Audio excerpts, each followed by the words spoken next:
I met this 6-year-old child with this... I don't believe you had an appointment. Get the fuck away from me! Have a heart. I want to play a game.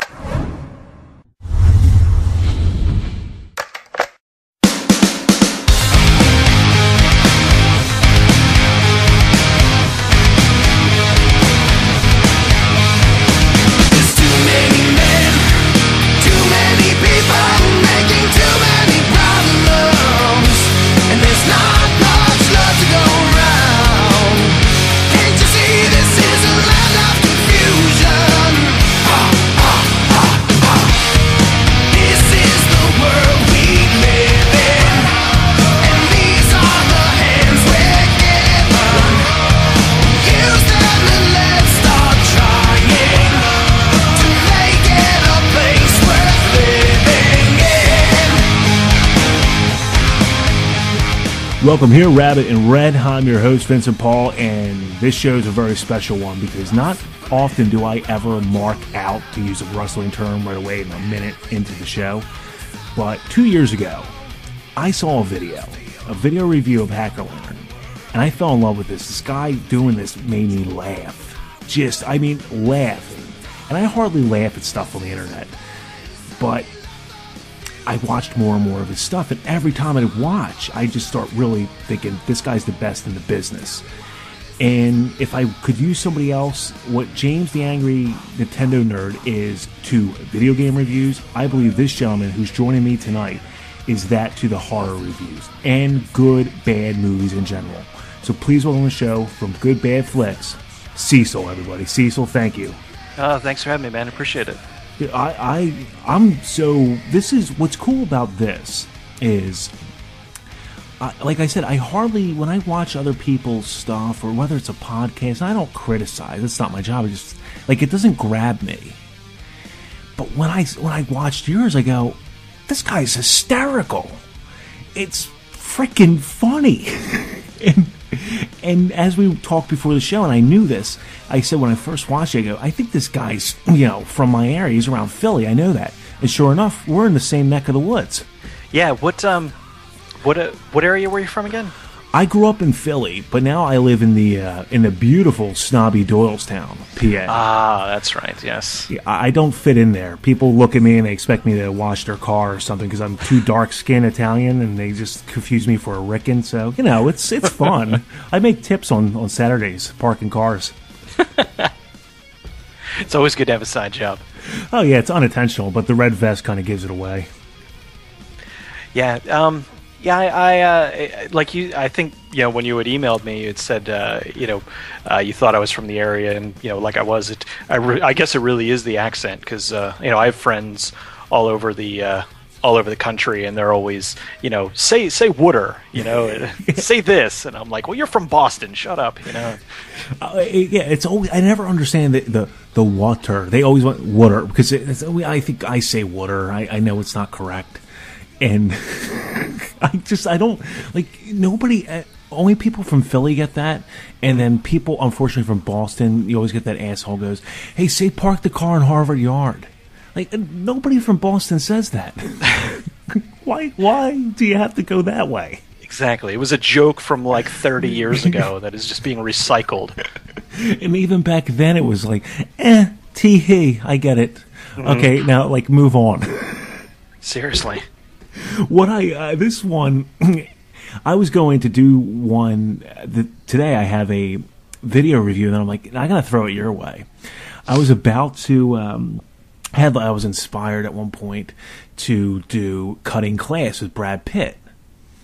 And I looked again on your page, and I swear I've probably watched everything you've done.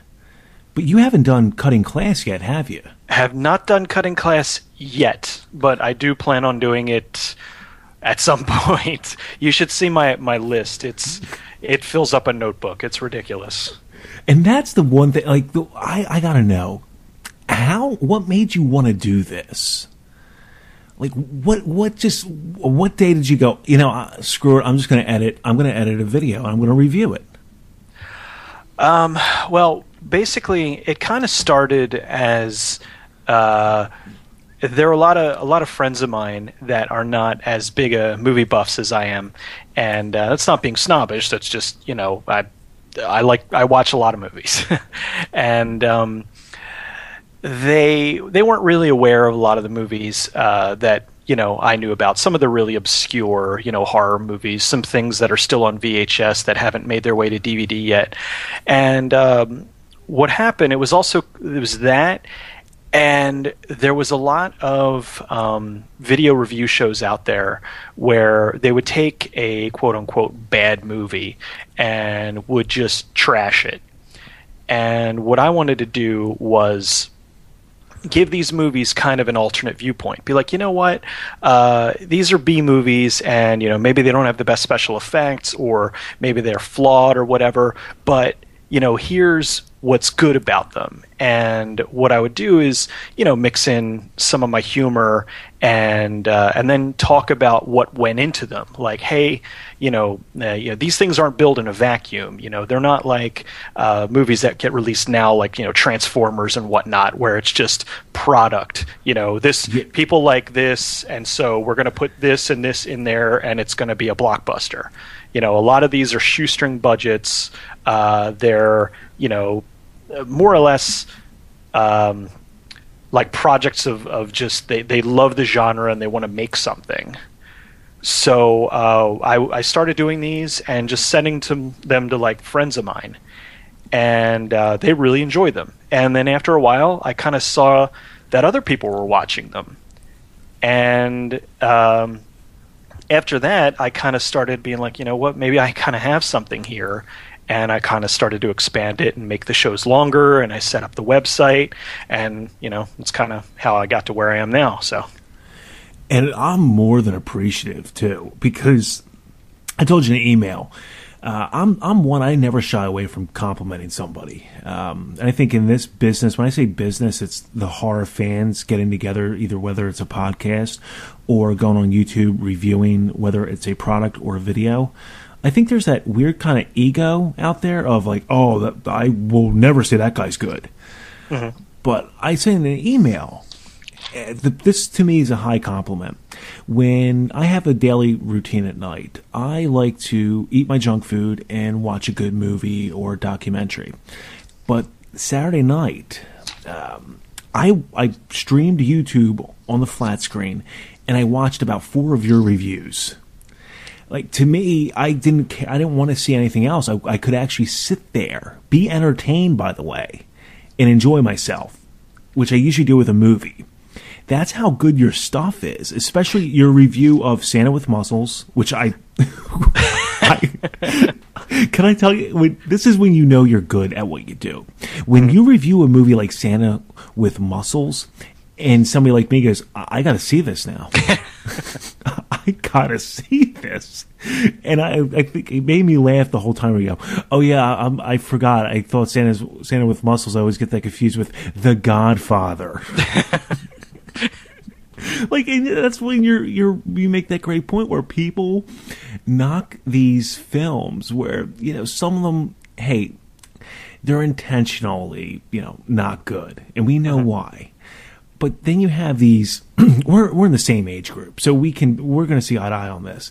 You see these punk little kids with their skinny jeans who go to a Nightmare on Elm Street, the remake, and think, oh, this is great. This is better than that freaking original one, with the girl who didn't have huge breasts and that could actually act. The remake's where it's at, man. Yeah, it's all about the remakes nowadays. If things aren't shiny and you have 20 million boo scares, then it's just not a good movie. Because I think it's the short attention span too. On top of that, where we're living in this digital age, and everything's instant, and people forgot to communicate. So the movies are slowly reflecting that, especially horror movies. Oh God, yeah, and everything's in 3D now too, and we don't need 3D everything. It's so annoying. It's like you said. It's not to sound like an old curmudgeon here, but it's the truth. A movie will be good. It doesn't need a gimmick. It's just frustrating. Exactly. And I'm not a big 3D person, and I got ticked off. I'm not a fan of Top Gun. Okay, I don't own it, but I know it's coming to theaters this week. And there's the Regal near me. I'm looking up showtimes, and I found out they're playing Top Gun from 1986, but it's only going to be in 3D. What? Exactly. That's bullshit. How can first, and you know your stuff. You're a tech guy. I'm a tech guy. We both know that movie was shot in 2D. Duh. Mm-hmm. Second, it's tough to convert a movie from 1986 unless they were using that fine Kodak film that the great one John Carpenter would use in the early 80s, which you could do almost anything with. I don't think the movie's going to look good in 3D, and let alone it shouldn't be in 3D. Talk about something that doesn't make sense to be in 3D, like because the big 3D thing is always having things pop out at you, and I'm guessing it's going to be all the jet sequences, but that's terrible. It does. I know it doesn't make any sense. Maybe there's some girls who are in their late 30s, early 40s that said, I always wanted to see Tom Cruise sing in 3D. And now I can. Like, there's not Kelly McGillis. Do you see? I mean, what's the big get? I don't get it. I think that unfortunately, see what happened was, and I kind of rant on this whenever, because the other thing about that I do with the shows is, after I'm kind of done going through the movie and then, talking about the behind the scenes and whatnot, I'll kind of offer my own viewpoints on like what is currently wrong with movies today. And one of the things that I frequently rant on is Hollywood will look at a trend in the wrong way. Like when Avatar was huge, James Cameron had filmed that with a special camera, which enabled it to be in 3D. And if you saw that in the theater, it wasn't like 3D. It was like you were actually kind of like in the middle of everything. And it was really incredible, and it was a new way of filming. And it's something that wouldn't work with every movie, but it was something new, and he was pushing the thing forward. And then all the producers saw, hey, wait a minute, this movie made $1 billion and it's 3D? Well, everybody wants things to be in 3D. It's like, no, you're looking at it the wrong way. And James Cameron later on, when he saw this going on, and I mocked him at one point on this show, saying like he was the authority on 3D. But he was upset because people were not doing it correctly. It's the truth. Yeah, and Last Airbender, I know that was the disaster, 3D-wise. There was a lot of complaints about that one in particular. I always remember that. The Clash of the Titans was terrible, on top of it being a terrible movie. The 3D didn't help it. The 3D didn't help. Well, what happened was that was one where they filmed it, in 2D, and then they added 3D on the back end. So when you take something that's filmed one way and then you alter it to do another way, it doesn't look right. It looks like everything's like a cardboard cutout. So now all these like really crisp visuals are now just kind of stuck in front of your face a little bit, and it's stupid. There was a movie last year that came out that I was really excited for because the concept I thought was amazing. But then they added 3D onto it. I don't know if you heard about it. It was a movie called Bait. Oh, yes. And then they changed it to Bait 3D. Mm-hmm. The concept of it I thought was fantastic. It was, tidal wave hits coastal, wherever. I forget where it was. And it traps a bunch of people in a grocery store where it's filled up almost to the top with water. And there's, a shark in there. Fantastic. And then, I mean, it made me think of like it was very, very basic concept, but very good if it's done well for a horror movie. The movie itself wasn't bad. The 3D was abysmal. And every time the shark would pop out, it popped out at the screen, and it took you right out of the movie. And they lose. I still feel, maybe if you agree with this, that I think the 3D is still, and I've said it so many times, it's still a crutch. Look, we don't have great storytelling here, and the directing's not really the best. Acting's subpar. If we put 3D in it, we're going to get some asses in the seats. Yeah, they do that, and then they can bump up the ticket price. Although I will say, the bigger crutch right now is found footage films. Oh God, I hate those. You know what? I am so like on them because every now and then one comes along where I'm like, I was actually looking forward to the Chronicle, and then I saw it, and again, it was another one. Great concept. If they would have filmed it like a regular movie, it would have been really good. But the found footage angle of it just was so annoying. But then I was like, I'm done with found footage films. Then I saw VHS, and I actually really liked it. But I'll go over that one in my top 10 of the year. It's not. I don't know if it's going to be in my top 10 or not, but I did really enjoy it. But anyway, the found footage thing. It's becoming a crutch because it's a cheap and easy way to do movies. What happened? Parker Brothers, after Transformers was huge, they were turning all their movies into big budget blockbuster pieces of crap, and they put out Battleship, and they put so much money into Battleship, and it did terribly because it was a terrible movie. Well, they were also going to do a horror movie based on Ouija board, even though we already had Witchboard and everything else, but that's beside the point. So they were going to put $60 million into, it was either 40 or 60, into a big budget horror adaptation of Ouija. Well, Battleship did so bad that they said, okay, we're not going to do that now. Ouija is now going to be a $2 million found footage movie. And that's the crutch. It's like, oh crap, we can't afford to do this the right way, so let's do this the cheap and dirty way.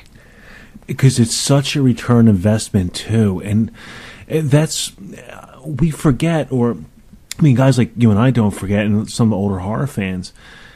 When you think back to the movies like Legend of Boogie Creek, Cannibal Holocaust, that was found footage.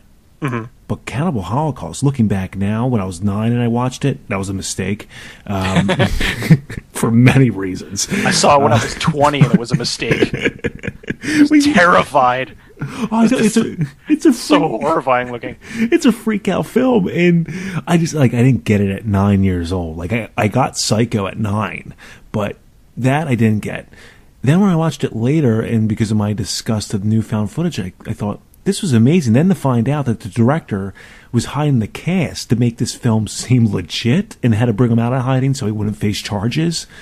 I can appreciate that. It was good.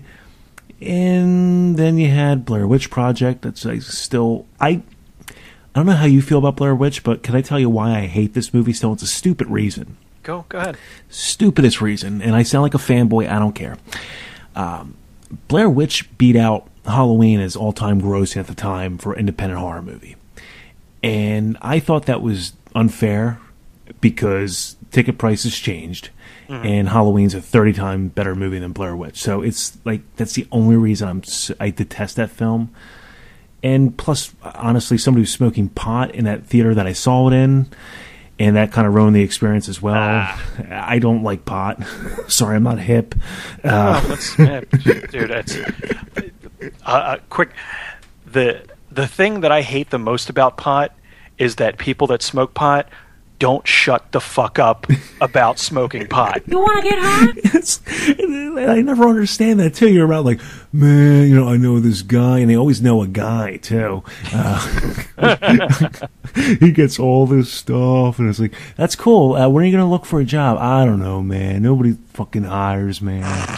It's like they never have anything interesting. Like, you never smoke pot with somebody, and they're like, Oscar Wilde was really ahead of his time back then, and it's only great now that he's discovered. It's usually like, if you combine Doritos and Cheetos and Bugles with milk, it's fucked up, man. It's fucked up. You're right. They never say anything, but I don't need, and I hate the excuse of like, dude, you got to watch this movie and smoke up with it. I'm like, dude, I can enjoy a great movie that's horrible, sober. Yeah. Like, that's the drug itself is a bad movie. The bad movie's the drug.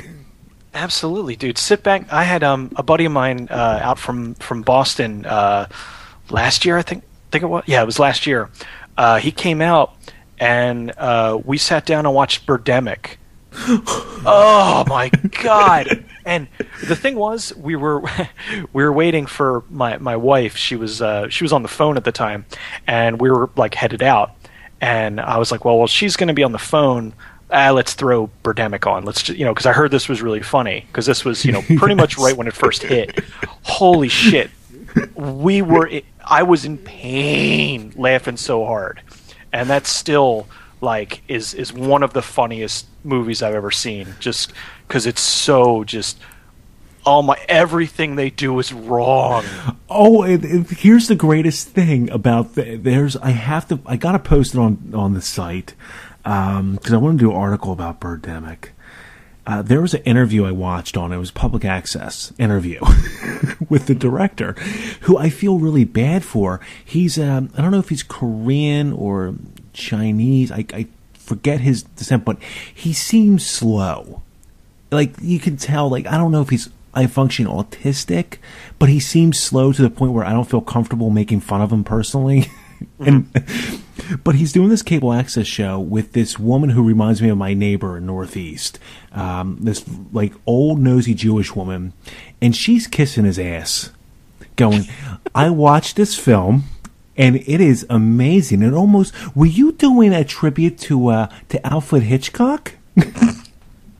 I'm going, you dumb twit. Like, did you really watch the film? And he's over there, and if you look at his eyes, like I said, I don't know if he's high-functioning autistic or he might have Down syndrome, and I swear I'm not mocking him. You could just look like he doesn't know what's going on. Like, he's like, I like Hitchcock a lot, and I wanted to make new film about birds in love, and you add love with horror. And this woman's on his every word as if she's interviewing, Hitchcock himself. A good director. Yes. Anyone else? Russ Meyer has better credentials. and it's like Buddy Hackett is more entertaining than this guy. But yeah, Birdemic, that is the true great bad movie. But what makes it sad is to know that director in his mind thinks it's a truly fantastic film. Well, that's why it works, because if you had somebody who, like, there was a movie, I totally can't remember the name of it off the top of my head now, but there was a movie that I saw where it was a shark, and it was this like really bad papier-mâché shark, and they were intentionally making a bad movie, and it wasn't funny because they knew that they were doing it. The only movies that really work are movies like Birdemic, where the people involved, for all intents and purposes, think that this is the movie, this is the thing, and it comes together, and it's just the audio's terrible. I think the only thing that they did right was, the camera was actually in focus, but like the acting was terrible, the story was terrible, the special effects were terrible. But it all came together into this amazing thing. I've seen it like 6 times now. It's ridiculous. Oh, there's some of those guilty pleasures. Speaking of a shark movie, I won't get into Sand Sharks, which I recently watched, which anytime Brooke Hogan plays a doctor, it's like, okay, knock it off. Knock it off. She has found her niche in the sci-fi movies. Because she did that. She did Two-Headed Shark Attack. She did, which actually was not... It was not bad for a, giant monster that eats topless girls movie. but you know what the good thing is? Brooke Hogan is in these bad films, but even after Sand Shark, it's still better than what most of the stuff Hulk Hogan has put out. That's kind of the sad reality. Yeah. There's a couple that were really direct to video, like Mini Hercules. Or some other like Special Weapon, some really craptastic films. Was it the Perfect Weapon? The Perfect Weapon. It's on Netflix. It's in my instant queue, and I need to see it. That was like one of the few. Like Mr. Nanny was another. Can you just imagine? Like, think about real quick. Think about this. Pro wrestling 20 years ago. Those were the movies Vince McMahon was able to get the big star Hulk Hogan, and then you see like The Rock, who can actually act. He's entertaining. And he's in movies that nobody even like. He does the Tooth Fairy and you go, it's cool because it's The Rock. Like he can take a bad script and somehow make it work. And Hulk Hogan, arguably one of the biggest wrestlers ever, it's like Suburban Commando. The other Santa one with muscles. Santa with muscles, and then the best one, another one that you should find a way of getting it in there is it was his first one where he was a wrestler. No Holds Barred. No Holds Barred. Oh God. That just finally was released on DVD. Yeah, and that's odd that it was just DVD and not a Blu-ray. It's like it was like we're going to go this far. We're not going to go all the way. I want some commentary with Vince McMahon, who financed that film just to make a big payday off of SummerSlam, I believe, that year. Like that whole commentary the whole time was, Jesus Christ, $50 million right there. It was it was a different time with wrestling. Like wrestling was huge, but it wasn't like now. It's just monstrously big. And but the thing is, though, a lot of the movies that are coming out now with like the wrestlers in it, a lot of them, like, I don't know, like I want them to be good, but they're just like I really wanted the Marine to be like Commando. Yes. And it wasn't. And they still do this too, because I'm a wrestling fan of the business. Like, I love the behind the scenes stuff. Like if a guy's contract's expiring and find out who's going to jump. But I saw the Marine, and they follow the trend of all wrestling movies produced by WWE, where no matter what wrestler's in there, when he's in a fight scene, he has to deliver his finishing move. Mm-hmm. Which is always laughable, like the rundown with the Rock. He drops the rock bottom. I know Hogan dropped the leg in Suburban Commando. It's like, we get it. You're a wrestler, and that's your finishing move. Yeah, they have to sneak that in there. Otherwise, everybody will be, I thought, I forgot he was a wrestler. I thought he was a Shakespeareanly trained actor. Yeah, like when I'm watching The Chaperone with Triple H, which, by the way, I actually did like. It was very good. I know. I watched it with my wife, and we were like, holy shit. We're like, Triple H is great. It's like, he's really likable. Because he was terrible in Blade 3. Yeah, because they said, okay, just play a juiced up bad guy. Done. There's no range needed there. So I think as time goes on, you get better. But definitely the wrestlers nowadays are, I don't know, not only are they entertaining, but they're also getting good scripts. I was going to do an article of who's the best actor / wrestler, and I still think Roddy Piper, but that's me. He had such a run in the 90s, man. I mean, with they live. That's all you really need to say. Exactly. But yeah, he's awesome. He was funny in It's Always Sunny in Philly. He did one spot on there, and he was hysterical. He played a crazed wrestler. It was typecasting, but he nailed it. Oh yeah, he was hysterical. There's certain people, when you cross over, it's tough. Hey, before we go to break, because on the other side, Cecil and I, we're going to go over, because I need your help on what gets moved out of my Horror 64 list, which is the remake version this year. And I can tell you right now, Dracula, the original versus Dracula, Bram Stoker's Dracula, that's staying. That's needed. I'm really on the fence with Day of the Dead.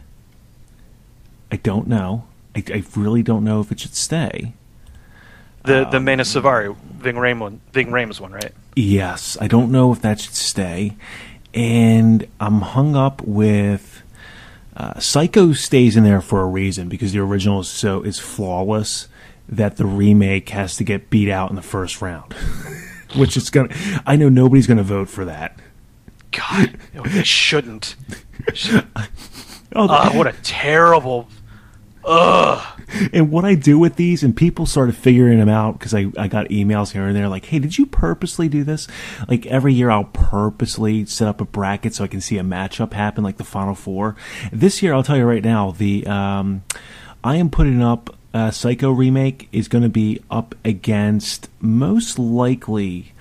I might put it up against the second shittiest remake in my opinion, which it's either When a Stranger Calls or The Hitcher, just to prove a point how shitty Psycho is as a remake. That The Hitcher or or When a Stranger Calls, or you know what? No, I'm settling it right now. Prom Night. Prom Night's the shittiest remake. And you said it best in the email. But say again, how do you describe Prom Night's remake again about the killer? Oh God, he takes out an entire town with a pocket knife. Who does that? Who has Like, time? is he ever going to get another weapon? No, just killing everybody with a pocket knife. People with guns can't stop a guy with a pocket knife. It was terrible. And it was really bad with the outfit they gave him. Now, can't you just try to a little bit more instead of the nondescriptive hat and rapist-like look in your eyes? You're not doing it for me. I need a better killer in this too. Yeah, I liked how he was able to walk right in the front door where it's like, hey, here's all these high school kids all getting ready for their prom night dance. Here's a guy in a jacket, and he kind of pulls his hat over his eyes. Maybe he's the killer. Oh, it was laughably bad. And it doesn't shock anybody that this hotel where the prom is taking place is filled with a lot of teenage girls, and this guy looks like a rapist. Like, that's not throwing anybody off. Like, the guy's going to get a room by himself. Oh, okay. With no luggage. Perfectly normal. No luggage with a prom going on. All right. Yeah, okay. I see how this is. This is a shitty hotel.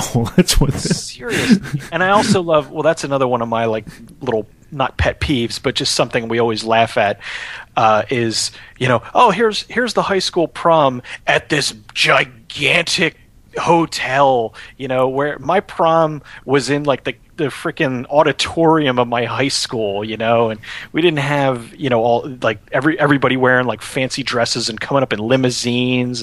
Oh, it was so bad. It's a shame because I really like Brittany Snow, who was the lead girl in that. Yes. And she just can't seem to catch a break, man. She just does stinker after stinker. And I've seen her in an interview. She's really nice, and that's what made me like her. I'm like, hey, she's not mean. Mm-hmm. She has a head on her shoulders, and yeah, it's you can only do so much with a bad script.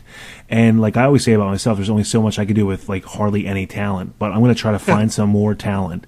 We get here back on the other side of Rabbit Red. We'll be right back after this.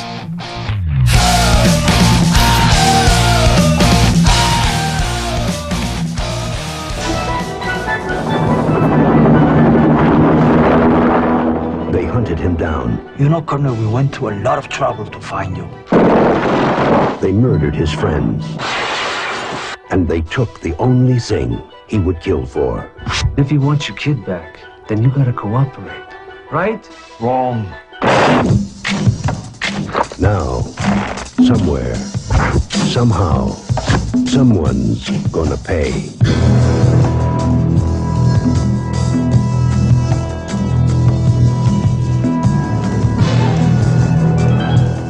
Do you think that he is going to give us any problems? You'll do exactly as he's told. Hasta luego, fellas. You're a funny guy, Sully. That's why I'm going to kill you last. Are you gonna tell me what's going on or what? No. Don't disturb my friend. He's dead tired. What are you doing? Helping you get her back.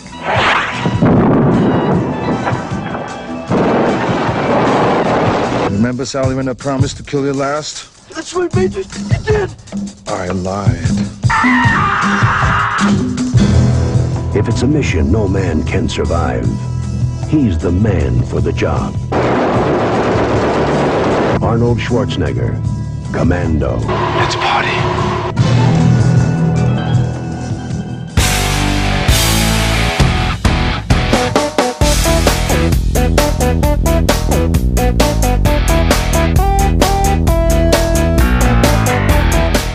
Welcome back here to the show, Rabbit and Red. As we go over now, what is going to finally make the cut? I will have all this down by March 3rd when the voting starts.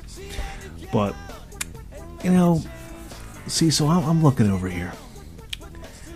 I'm looking at this list. I still can't decide what's going to stay. But I want you to know how tough this is.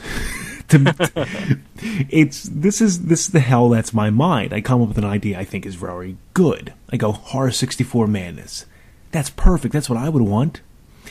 And I go, shit, I got to come up with a list. So this year it makes it a little more easier. But I'm looking at this list. I want to get your thoughts on this one. Is a movie such as, I'm going to pick out this one. I got two. They're numbered next to each other. The Blob and The Fly. Very rarely are the remakes better than the original. Do you think The Blob and The Fly are two of those where the remake is actually better than the original?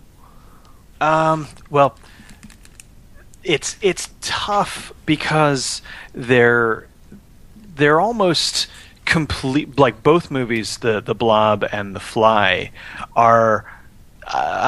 More so The Fly, but they're almost two completely different films. Like the Blob is a little bit more campy and it's kind of silly. The original, that is. Yes. Whereas the remake was pretty serious and kind of mean-spirited, which I really liked because it was like, hey, here's this character who you really love. Watch them die horrifically. You know? And you brought up in your review killing a child. Oh, God, yeah. Killing a child and showing it. And gruesome details, which was the unwritten rule of horror. If you watch a Halloween, Friday the 13th, Nightmare on Elm Street, kids don't die. Mm-hmm. You see a little girl and there you go. She's safe. Mm-hmm. But The Blob, and I watched that the year it came out on VHS, and that freaked me out. Because I was smart enough to know, I don't die in these. Yeah, I'm the safest person in the world here. Oh my God! Oh, he'll be okay. Oh, he's melting. Oh, Jesus. Freaking hell. Frank Darabont just said, okay, let's make it different. Mm-hmm. And then you have the movie such as The Fly, which that shocked people in a good way back in '86. Perfect casting, too. Oh, God, yeah. It was just... again, with the original is actually a little bit more of like a thriller where, you know, they're investigating like what happened and why, you know, the professor, you know, or the scientist, you know, had killed himself and they're going through this whole thing and they're looking through the backstory and everything. Whereas the remake, it was all about, you know, Jeff Goldblum's transformation into The Fly and just done in still some of the most mind-blowing, amazing visual effects I've ever seen. It's just, if they were to try to do that with CGI now, it would just look so hokey. And that's the other thing these two movies, The Fly and The Blob, share, in my opinion. Special effects. They're phenomenal, especially look at the time. The mid to late 80s. We weren't used to that. And no. And the special effects, especially for The Blob, where if that was done nowadays, yeah, we would get CGI, it just wouldn't be done correctly. Mm-hmm. And it would look cheesy and wouldn't be scary. Where 88's The Blob, that can still scare anybody who watches that for the first time. Oh, it's freaky. Well, the thing is, they'd probably do something like they did with the remake of The Fog, where they had CGI fog. Like, this is terrible. Like, you can't go to Party City for $20 to get a smoke machine. I mean, come on. It worked for Carpenter. Seriously. And he did that on, you know, a relatively shoestring budget, comparatively speaking. Yeah, and that's the other odd thing. I always want to do a look back at all of his work. He didn't get a big time. He got the breaks, but they didn't still give him the big budget even after Halloween. It's like, yeah, we saw what you did with this, so do it again. You know, here. Oh, well, you only had $5. Well, here's $5. Just do it again. Well, I could really use 10. Well, no, you don't get $10.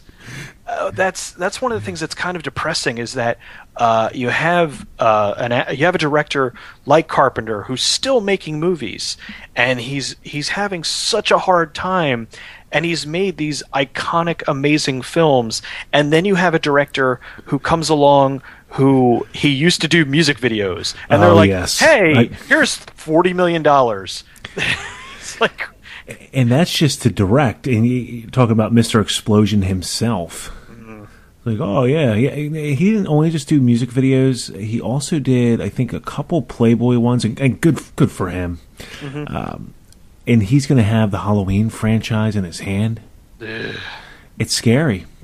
It's that. See, it's things like that. That's not good for anybody. And you see some phenomenal directors who actually respect film and can do anything with it, pretty much.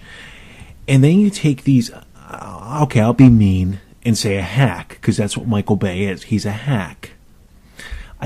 I'm trying to think what's something that Michael Bay did that you can go, hey, no, he actually did a great job with that. I will admit, I love The Rock. I freaking love The Rock. No, that's I agree. He directed The Rock. Let me look up his IMDb real quick, because I'm not a big fan of Bad Boys. It's not my. I personally, I like comedies. Anything with Martin Lawrence to me is not a comedy, because every time he goes, "Motherfucker," it's like, oh, I get it. He's angry. This is great. Yeah, yeah, I'm with you on that. Oh, this was the big failure. He had, and I don't say this mocking him, but Pearl Harbor. Remember that? That was a big flop in its time. Oh, it was a major flop. And they were. I thought it was okay. I didn't think it was like.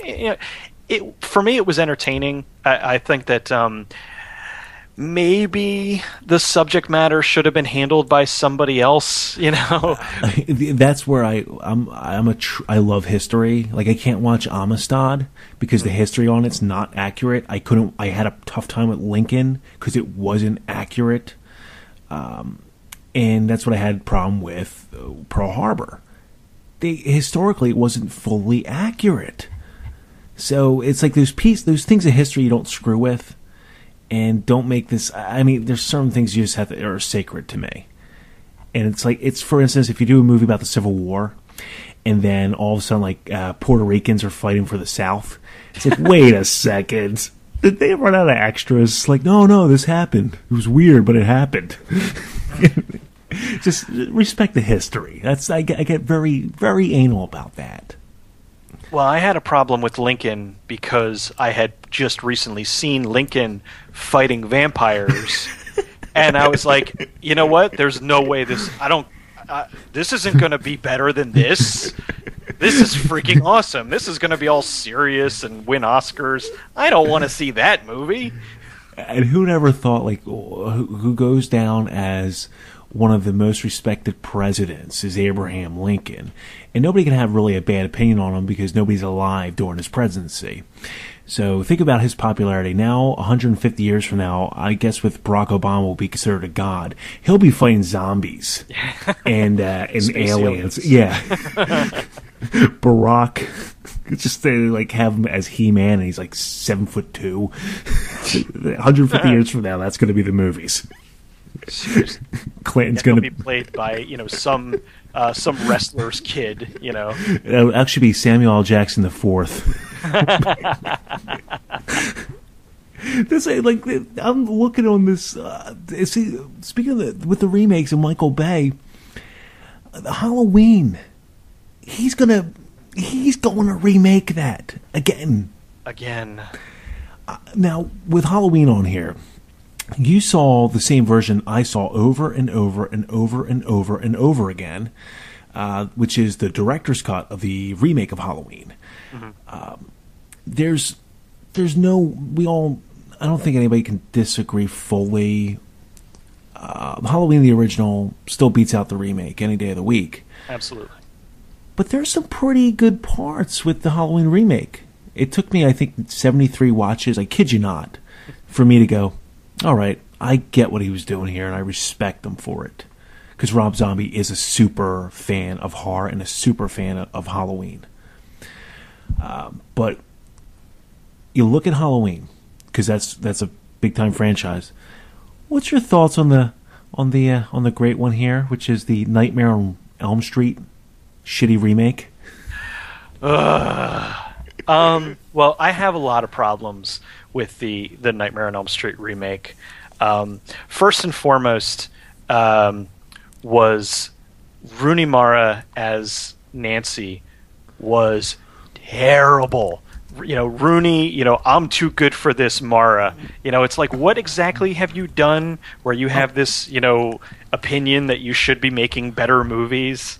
You're still a nobody, and she really just phoned in. I mean, it's a combination of she phoned in her performance and she was just crappy across the board. And she made that character to think about also with respects to Halloween remake. I find both of these to have a similarity to them, where you took the Laurie character of Halloween for the first time was not likable, in my opinion. Same could be said about the character of Nancy in the Nightmare on Elm Street remake. She was just not likable. No. You wanted her to die. Mm-hmm. And you look at the original, you pull for Heather Langenkamp. You go, just please, no matter what, I want her to survive. And I'm not name dropping, but I had the privilege to talk to her, interview her, and what a sweet girl. Like, that's the real deal. That's just somebody who goes, hey, you know what? I'm happy I did it. You can ask me anything about that movie related. And I bring that up because you get somebody as Taylor Scout Compton, who did Laurie. Mm-hmm. Oh, don't talk to me about Halloween. It's cool it there. I know you want to do another docudrama that won't go anywhere, but just be humble. You got this great opportunity. You were in one of the biggest classic movies of all time. It's like, hey, okay, granted, you might be typecasted for the rest of your life, but with typecasting comes 7-figure paychecks. Like, I don't. I understand they're artists and they're just deep inside. And shut up. They got to do a reality show. See, so I want a reality show where you take some diehard horror fans, you get the men and ladies, get them together. Who has acting chops, and you go, look, we're going to do this remake for this big film. We're going to see if one of you guys could, can be the, have this part in the film. You would see some great TV. And you see some real passion instead of what we have today with diluted Hollywood, who has no respect for the history, no matter what the genre is, and is just there because they want this to be a balancing beam for their next big project. That's what I have a problem with. Yeah, it's a shame because it's like that's all they're looking at. They're like, well, this property, it was popular once. So if we take it and we give it a new coat of paint, then we can sell it again and it'll be popular again. And then you have a bunch of, actors and actresses who are coming off of a TV show or are just kind of getting, into it. And like you said, they're using it as a springboard. Hey, this sucks. I don't really like it, but, I'll do it and, it'll get my name out there. And it's a sad state of affairs. But then you get somebody. I actually thought. See, the thing that I would have liked about the Nightmare on Elm Street remake is if they would have done something to switch it up. Like I thought that Katie Cassidy, who was she played the character in Nightmare on Elm Street. She was the girl who got flipped on the ceiling and killed. Yeah.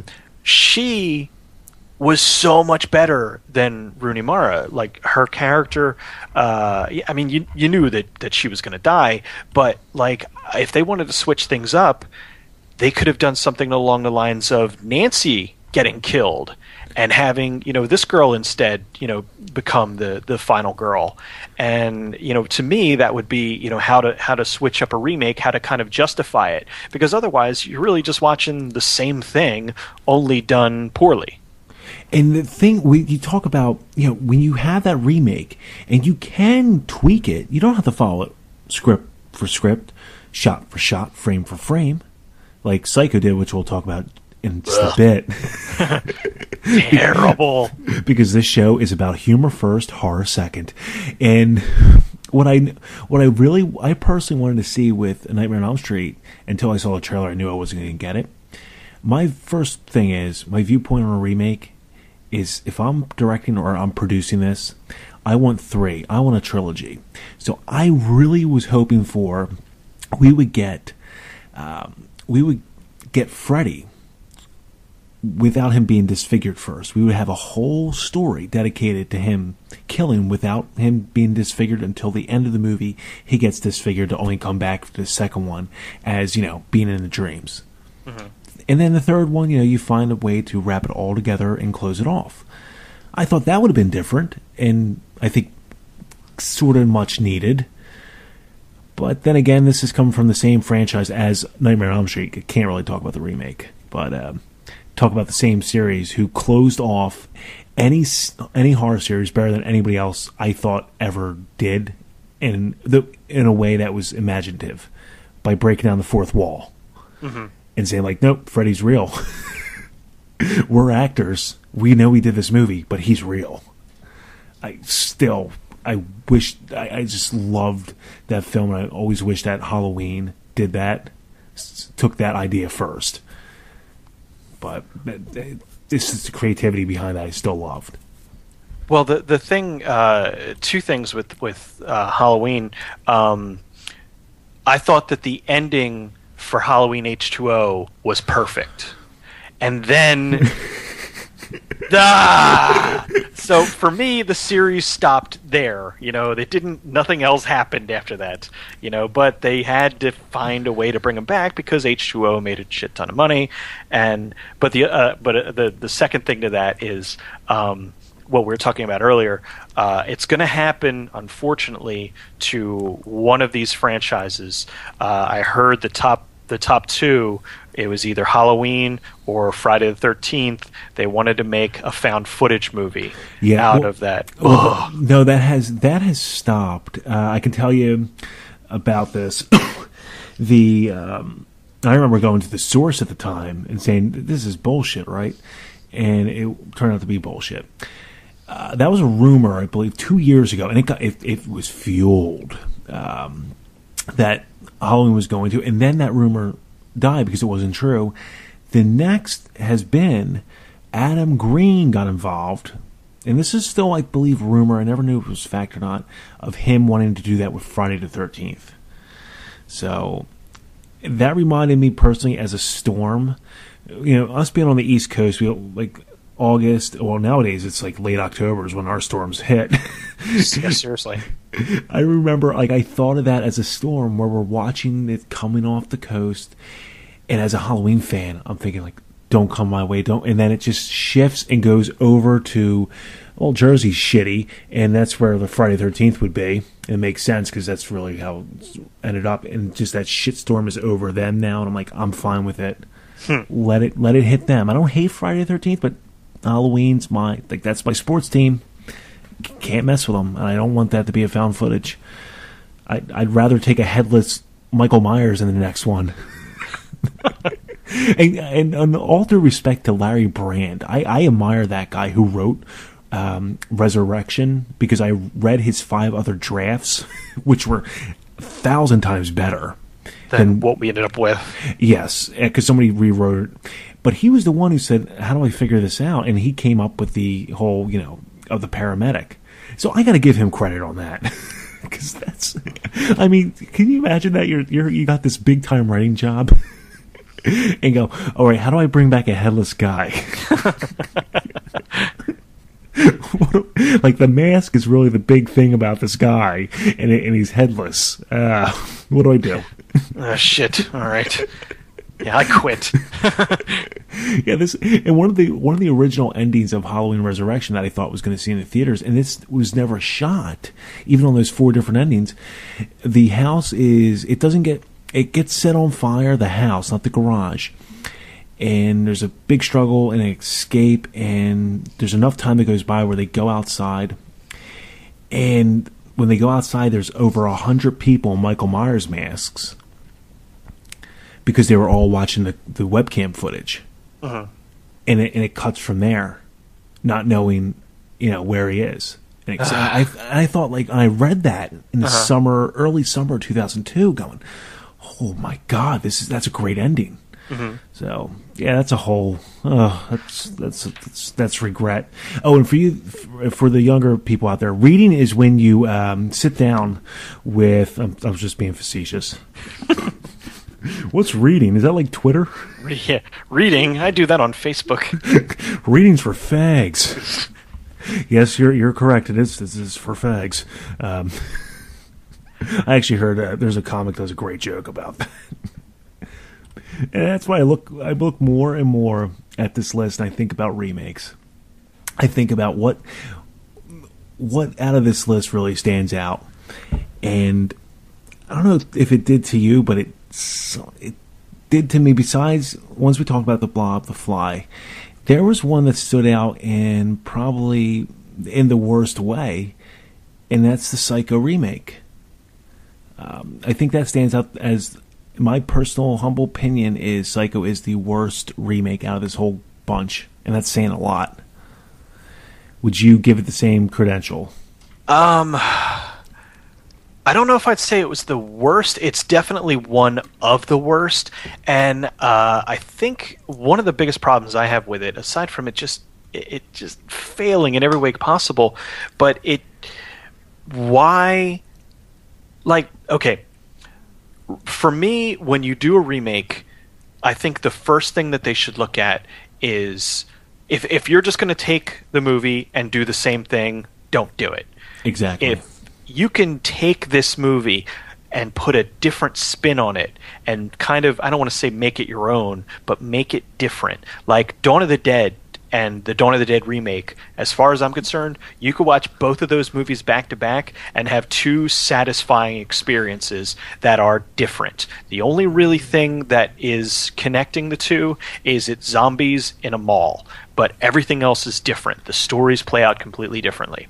So what you should do is take, the basic concept of it and do something different with it. And with Psycho, they did an almost, I think it was, a 99% shot-for-shot remake with different actors and a few different camera angles here and there.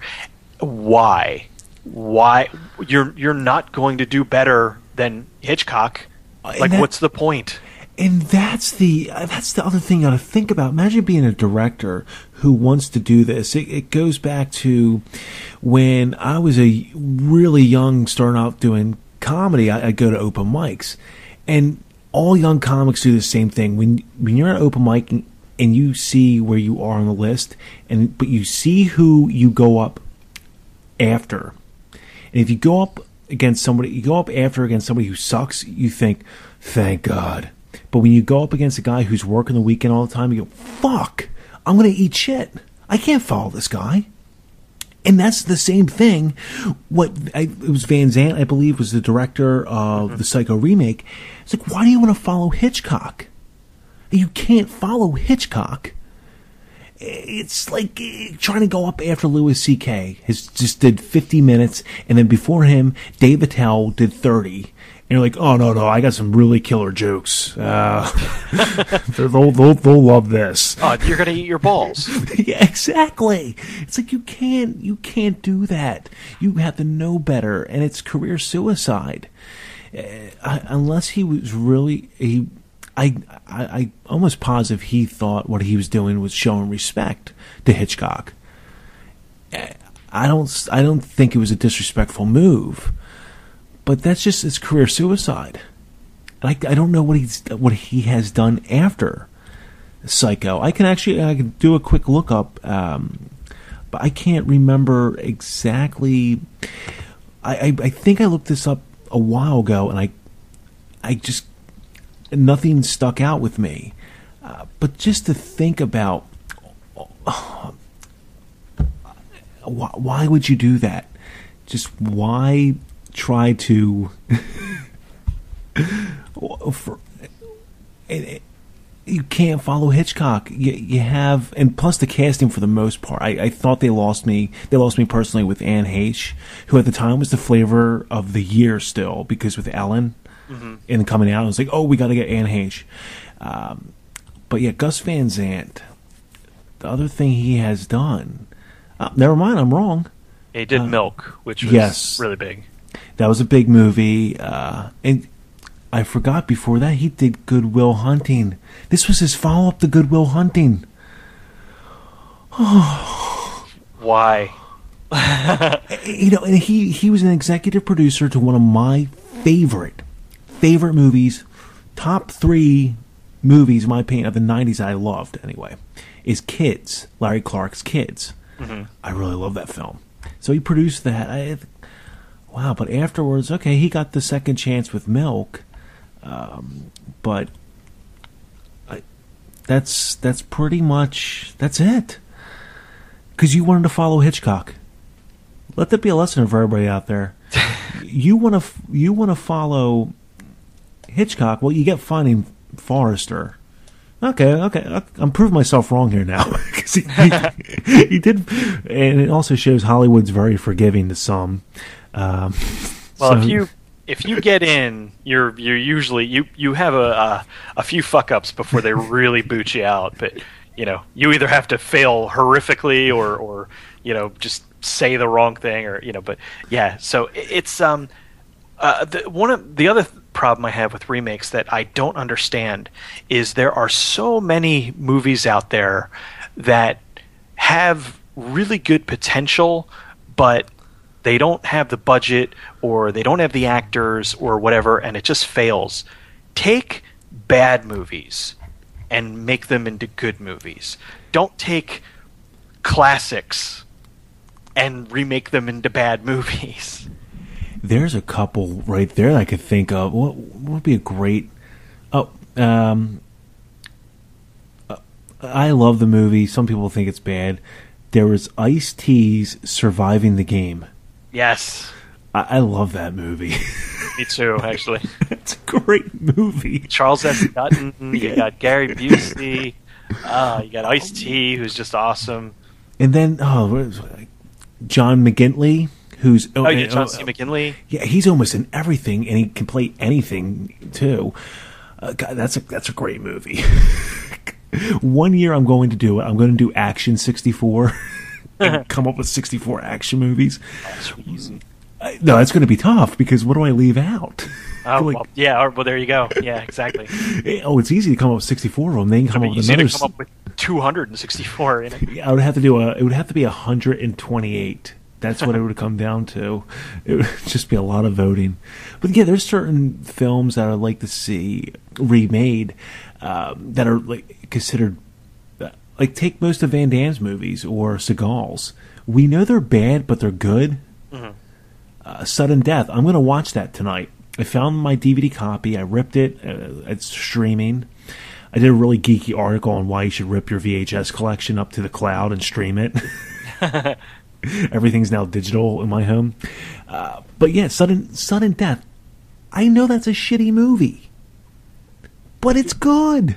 He gets into a fist fight with the mascot. It's amazing. What are you talking about?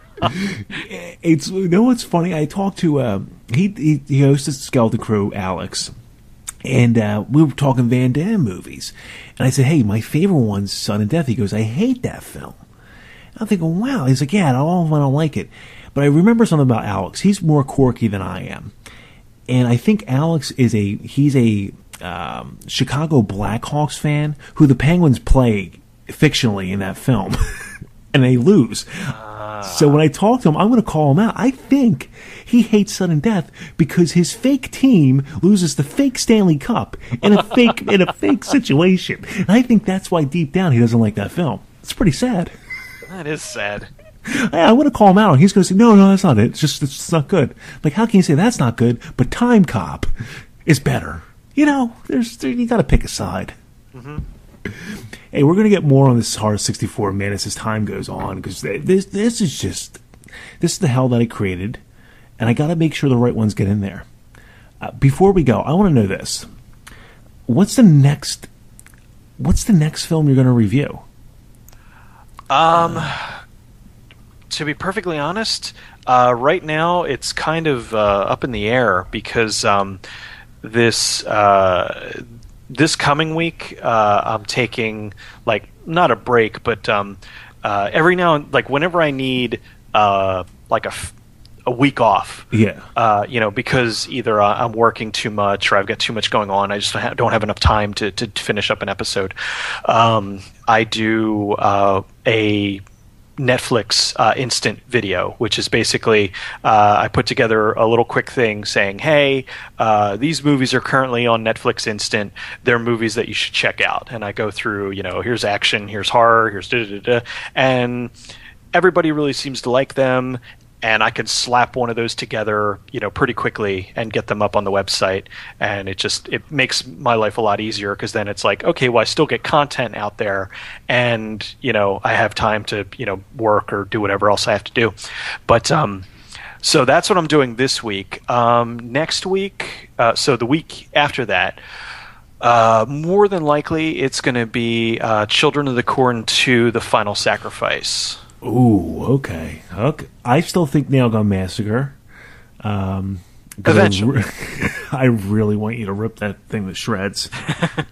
Actually, I really want you to rip Cutting Class to shreds because I watched that today and I was going to do it. I go, this is you. This is more you. I'm not going to do this because I do a review. I go very nerdy with it because I think this show is my outlet to just relax.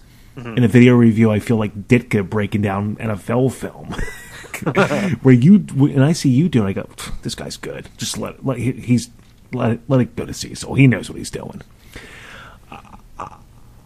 Children of the Corn 2 is one of those. I've seen it once. I don't have a lot of good thoughts. I can't count when I see it on Sci-Fi. It's not the same film, but okay, that's a good one. I say I'm doing in April. I'm doing a look back to and the whole Paramount Friday the 13th collection. I don't know how I'm going to mash this up. That's going to be difficult.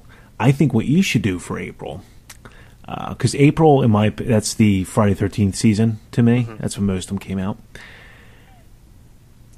Freddy vs. Jason or Friday the 13th Part 5. I'd like you to do one of the two. I really would. Well, the thing was, it was like one of the things that I try to do with the shows is, every now and then I'll take a more well-known movie and I'll kind of do an episode on that. But usually it's a movie where it's like, this movie blows. And I'm like, well, in the case of some of them, yes, it does. Like in something like Catwoman, yes, this is a terrible movie. But much like Birdemic, it's hysterically funny. Well, see, and that's the other thing. I was thinking of like, what's a good? You got Ninja 3, The Domination. Awesome. I told you. I told you in email. I watched that. I rented that every single week. I remember my father, because my father's fine with me watching R-rated movies, because he was like most parents of the '80s. They weren't sissifying everybody. But I remember him saying this, like when I picked it up again and ran, he's like, I don't really like you watching that one. I said, why? And I thought because there was that slight nudity of the horrible, hairy police officer. Oh, God. Of Jordan Bennett, who did one film in his life, and that was it. But he said, well, because they kill police officers in there, and I don't want you to think, that's horrible. And I kind of thought, like, it was funny because in other horror movies, I'm not knocking my father for this. I got what he was saying because I was very young and impressionable. Like, it's okay because I can understand it's a horror movie, A Man in a Mask. But because I was also I loved ninjas, and I was dressed up as a ninja, as embarrassing as that is. And I had the whole get up. I had like the legit get up, like real ninja shit. To the I can't pronounce them anymore, but what they wore on their feet. Oh, I had that. The correct mask. I mean, the two-piece. So I guess he was like more concerned that I thought killing police officers was cool. Also, not to even tell you, my dad wasn't a fan of Ice-T's Cop Killer. But I guess I understood his point. But speaking of that one, I was thinking if you also somehow down the line, I think it's a good movie. It's one that I feel fans will of your show appreciate and really enjoy. Is the second out of the Ninja series, which is Revenge of the Ninja, which has some of the greatest action sequences and death scenes. I did that one. Wait, you did? I did not see that on there. I did Revenge of the Ninja.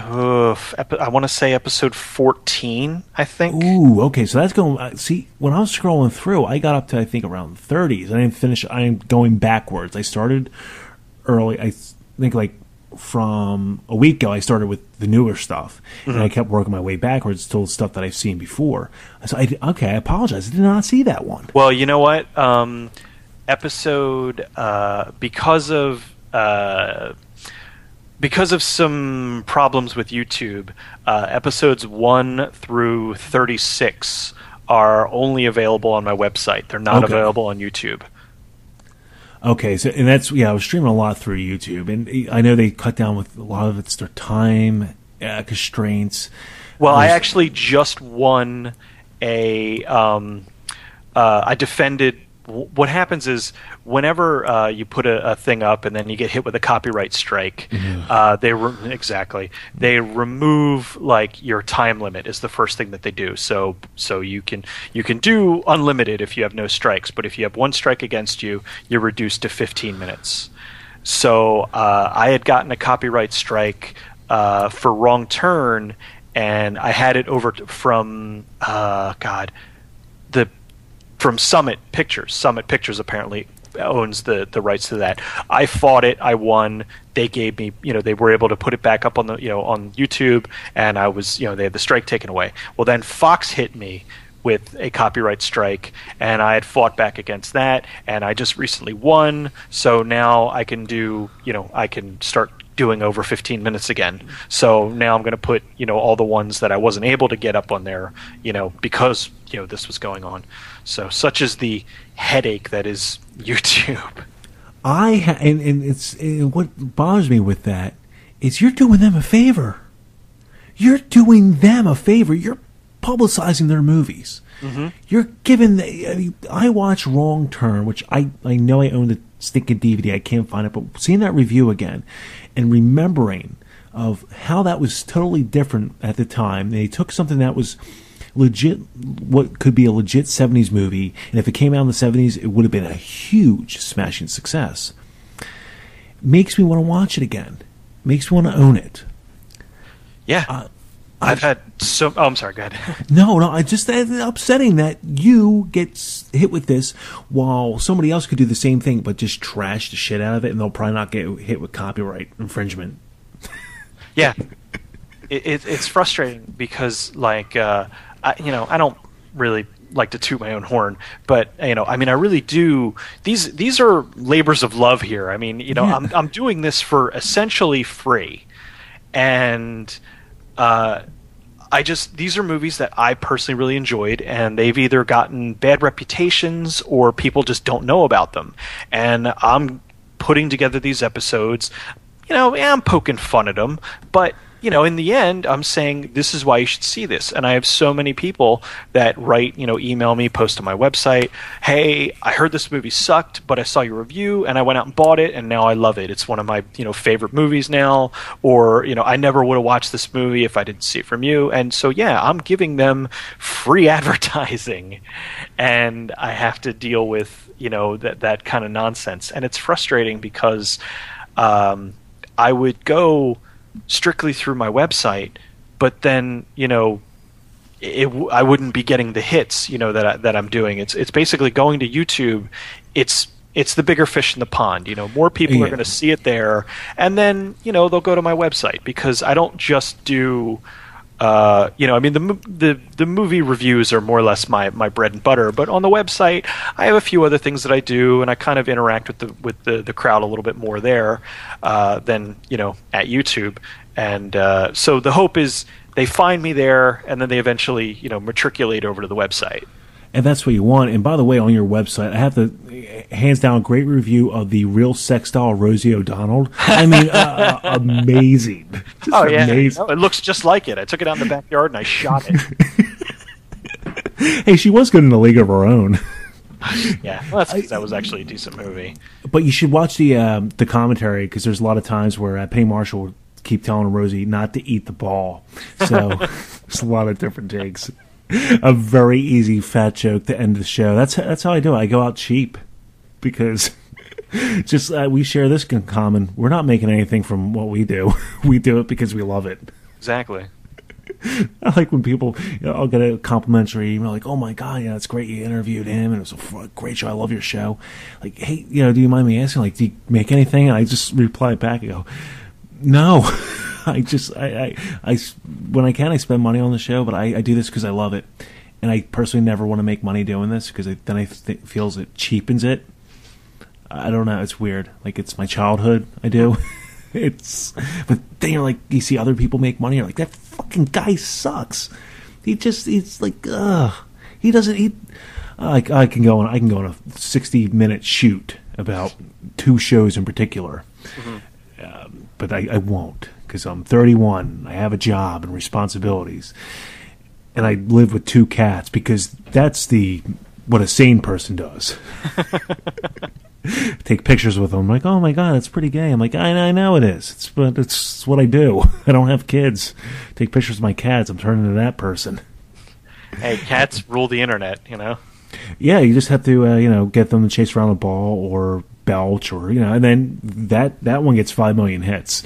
And then you feel bad for, like, the poor struggling musician who's, like, writes this great song, but it has 564 views, 3 likes, 2 dislikes, and somebody's calling him a homo. It's like, or you stink, kill yourself with your guitar string. It's like, man, that guy's really trying, though. He's creating something. But because a fat kid fell down a slide, it's like 10 million views.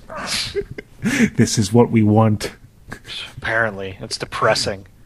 Hey, you got to come back on the show. I want to make you, because I have to set up a link for you on the devilseyes.com site. And I have some other ideas that are good, because I want to be the Oprah, except with talent, of the horror world.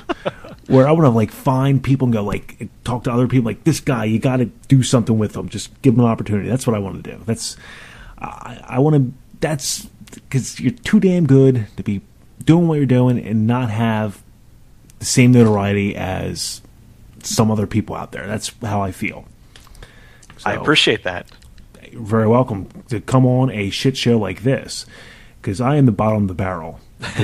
The key is to undersell yourself. When people listen, they go, "Hey, he's not that bad. He says he sucks, but it's actually not too bad." It makes it much more easier if you set your expectations low.